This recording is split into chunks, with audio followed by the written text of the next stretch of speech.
Hello, it's Doris with Aldi Books. Big smile. I have exactly 16 minutes left of work. My desk is tidy. I'm prepared for Monday. I've got a stack of grading, but it's organized. I need to make a to-do list, but I can do that at home. I thought I would pop in and do a Friday Reads while I have some free time and nobody's in the office. You can hear my first graders outside. They're having a delightful time from the sounds of it on the playground. And little beeping, the car rider line has started. But yeah, Friday Reads, it felt really weird not to talk to you yesterday. There was a bird outside. We know this. Yeah, but I'm back today and I have some things to talk about on the bookish front. So let's wrap up where we left off in January. So last Friday Reads, I talked to you about Tinkers by Paul Harding, which I thoroughly enjoyed. And I was almost done with Fanny Herself, which by Edna Ferber, which I also thoroughly enjoyed. I highly recommend this. It needs to be talked about more. Modern classic says so much about the changing times at the turn of the century, 1900s.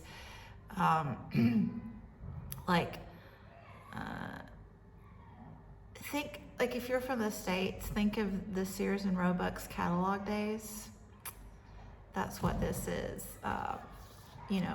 Feminism coming to the front, suffragist movement, unionizing. So good. And just like the characters, I told Joe, I was reading this with Joe, and it's just one of those books that you really, really want a sequel, even though you know the sequel would never be as good as the original, but you're just so attached to these characters that you want more. It's like Anne of Green Gables for adults. Oh, so good. One of those books that when you finish, you just like lay around creating fan fiction in your head about their lives because it's just that good. They're just such good characters. Anyway, the pairing of Tinkers and Fanny Herself was so good too. Just the same time period, but just completely different. Tinkers is rural.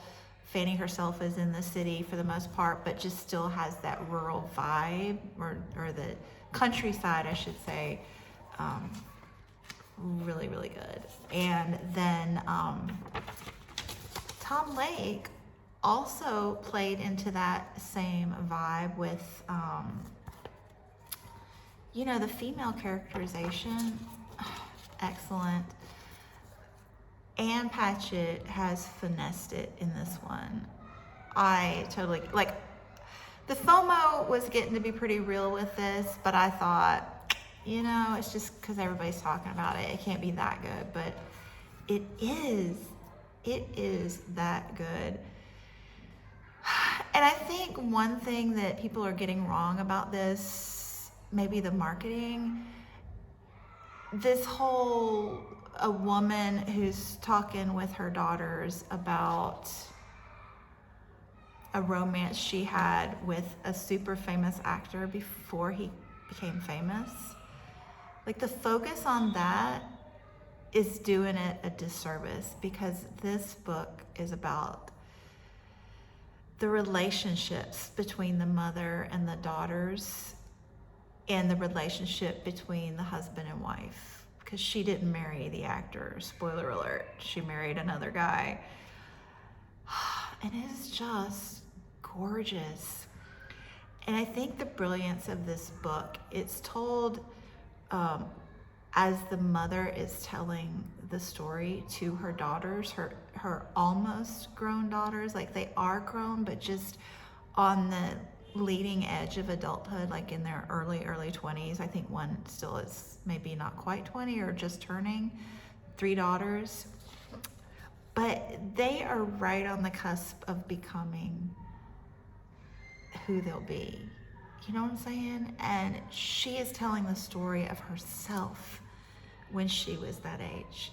And I just get, I got a chill just now talking about it. It's so good. And if you have read Love Songs of W.E.B. Du Bois, I would say that this book would pair so nicely with that as well, because that book in the middle does a similar thing with the mother and father meeting at a historically black college, and then a couple chapters down the road, their youngest daughter, her experience at the same college. So I just really like that layering of, you know, the parents or the moms and daughters specifically, and how their stories at the same age come together or diverge is really interesting. But like, if you've read Ann Patchett before and not been quite impressed, like, I loved her nature writing book, State of Wonder, I think. I loved that one. Commonwealth, I was dying to get that book because the cover is so gorgeous. I have a thing for oranges on the cover, but that one really didn't work for me because I don't like infidelity in marriage. I don't enjoy reading about that. And then Bel Canto, which she won something for, like, that one was good, but it just didn't hit me the way it has others. But this one, like, this story, she has such a light touch with everything. It is sheer perfection. And Meryl Streep reading it is everything that everybody says it is. So, oh man. And then The Comfort of Crows. Again, like, all of these books had this just supreme nature vibe. Fanny herself, Tinkers, Tom Lake, and then The Comfort of Crows by Margaret Rinkle. And I've talked about this in a separate video, so I won't go into it, but all four of those books, the nature writing was just sublime, okay? 5 stars, 4 5-star reads in a row. And then we come to The 7 Moons of Molly Almeida by Shehan Karunatilaka.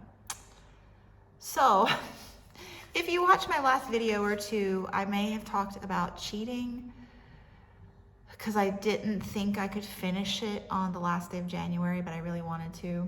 So I thought, you know, I might finish it on the 1st and pretend I finished it in January, but I haven't finished it, and I might just DNF it. So this book is set in Sri Lanka in the 80s, during their civil war-ish. You have a lot of political groups, warring political groups with acronyms. It is told from the perspective of a ghost, which I actually normally get along with that vibe. That doesn't bother me. I like a little whimsy, magical realism. I'm into that vibe. Chaotic start, which again, I like that. And books typically, like literary fiction, it'll take a good 60 pages to sink into it and realize that you're vibing with it. This one, I'm past the 100-page mark and I am not vibing with it. I have fallen asleep 3 times while reading it, which is not a good sign. I think it's just the writing doesn't connect with me. The characters are not connecting with me at all. I watched somebody recently talking about how books set in US, like if you're a US citizen, I guess, or even European and familiar with, like, what is the term? The political global scene from the European American perspective, that sometimes we don't connect with literary works that are told in other countries that we might not be familiar with their history. And, you know, maybe we should try harder. And that is true. But, like, I think about, like, I read Glory recently by No Violet Bulawayo, and We Need New Names, also by her. And I wasn't familiar with that history either, but I was completely mesmerized by those stories. So I think this one, it's the writing. I think the writing, and again, it's good writing. I recognize that it's a Booker winner. I just think it's me. And so anyway, I didn't want to like force myself to power read 300 pages of this and put myself in a reading slump. So I'm going to keep it on my coffee table, and I might try to read a few pages here and there. But if I don't finish it by the end of February, I think I'm going to unhaul it. So that is January, highly successful month. And I went over my February TBR with you, and I remember bragging about how cute the spreads were because they like went together so well. So I started Black Faces, White Spaces this week by Carolyn Finney. This is reimagining the relationship of African Americans to the great outdoors.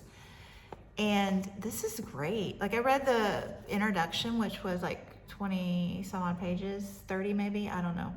But she was just setting up her thinking, and I really like the way she thinks. She tells her thoughts very clearly, and they make a lot of sense.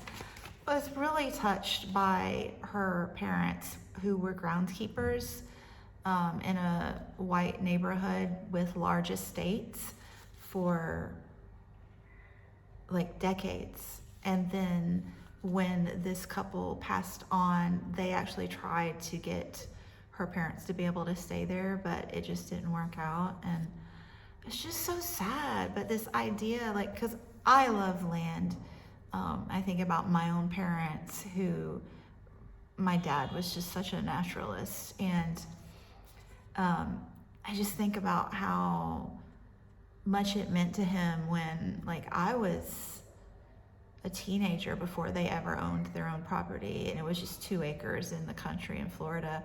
But just how much meaningful that was to him, and to, you know, sit outside. I mean, we had gardens, you know, big acre garden, and sitting outside by the bonfire with the whole family and the grandchildren, and just, that was everything he ever wanted in life. And it's just beautiful. But to have that, you know, she talks about growing up, her and her brothers just running the acreage. They had 12 plus acres, I think. And, but it was home, but it wasn't, I don't know, really beautiful. But, anyway, I was bragging about how cute these pairings were in my zine. Like, they look, I skipped one. They just matched so well. And then, so I added, like, I was thinking that with this TBR, you can see my TBR video, and the book 2 prize, which I'll share in a minute, that it was pretty heavy reading month, so I needed to add something light. And my romance readers, we talked about picking up one, and then I rounded out the book, okay? My zine, 10 pages here. So this, like, I didn't do this on purpose, okay? I just randomly found these 2 books and decided to add them. But I could not be more delighted with this. Oh my gosh. Is that not cutest thing ever. Oh gosh. Like Vera Wong peeping out the window at Sarah McLean's knockout here. Like, I die. Anyway, the BookTube prize was announced midnight my time, and I did indeed wake up in the middle of the night. Not on purpose, but when I woke up, I had to look. So, I forgot to change the title. Anyway, this is my nonfiction grouping for the BookTube prize. So, you're gonna laugh at this. I'll put the page count in the margin. So, the BookTube gods have smiled at me. Like, the chances of me getting the one book I had already read were slim to none, and I didn't get the one book in my round. But my page count is the best ever, I think. So, Gator Country by Rebecca Renner, Deception, Danger, and Alligators in the Everglades. So I'm tickled about this because I'm a Florida girl, and you know I love nature, so happy day. 288 pages. Our Migrant Souls, a meditation on race and the meanings and myths of Latino by Hector Tobar. This one I looked up the dust jacket, and it sounds really good actually. At 256 pages, it sounds really good. Built from the Fire, the epic story of Tulsa's Greenwood District, America's Black Wall Street, 100 years in the neighborhood that refused to be erased, by Victor Luckerson. Now this one I was a little bit not as pleased about, simply because I've already read a book about Black Wall Street. However, reading the subtitles, I'm more interested because this one seems to be the follow-up story, which I think I will engage with. Now, this one is 672 pages, but I'm thinking this is the type to have a good 50 pages of notes. So that's not too bad. Then we have A Day in the Life of Abed Salama, Anatomy of a Jerusalem Tragedy by Nathan Thrall. This one I'm not as excited about. These kind of stories that are just really sad are really hard for me to read, and also I tend to not like stories that happen in just one day. So this one, we'll see. But it's only 272 pages, so not bad. Then A Man of Two Faces by Viet Thanh Nguyen, famous author whom I've been meaning to get to his fiction, so might as well start with a nonfiction. This one's 400 pages. And then Art Monsters, Unruly Bodies in Feminist Art by Lauren Elkin. This one is one I picked from the long list. So I'm kind of tickled to get that one. It looks like fun. 354 pages. So I got 3 books under 300 pages. Like, I'm so proud. Thank you, BookTube gods. Thank you so much. So then I just rounded out the zine with a few other books that I thought we could talk about. So Invitation to a Banquet, the story of Chinese food by Fuchsia Dunlop. So I live in China, so I'm interested in the Chinese connections. And there are 2 books about China on the long list. Then The Art Thief, a true story of love, crime, and a dangerous obsession by Michael Finkel. This one I actually almost picked up at the bookstore last summer because it was just everywhere, and I like art a lot. And I think it's super interesting that my coworker's here. I think it's super interesting that I'm making a video. You want to wave? Come say hello, Colleen. It's a video. Oh, it's a video? Yeah. Hello. This is Colleen. She's a brilliant grammar teacher. Oh, show them your shirt. Oh, show my shirt. This is the English department shirt. I'm so jealous. Metaphor. Metaphors be with you. Thank Thank you, Colleen. You are a rock star. Oh, thank you. Anyway, there are 3 art books on the long list. How crazy is that? I just thought that was interesting why art is popular this year. And then Brave the Wild River, the untold story of 2 women who mapped the botany of the Grand Canyon by Melissa L. Sevigny. 6 nature writing books again. Thank you, friends. Thank you for voting in the nature writing. You rock. And then the exceptions, Nancy Hopkins, MIT, and The Fight for Women in Science by Kate Zernike. This one I have on my TBR, and there were 5 books from the long list that were already on my TBR, plus the one that I have already read, which we all know is The Wager, which I would bet would be, I mean, if it's not in the top 6, such a popular book, such a popular book. Anyway, thanks so much for watching. Bye. Bye. Say 新年快乐. 新年快乐. Happy Chinese New Year. 新年快乐. Okay, calling.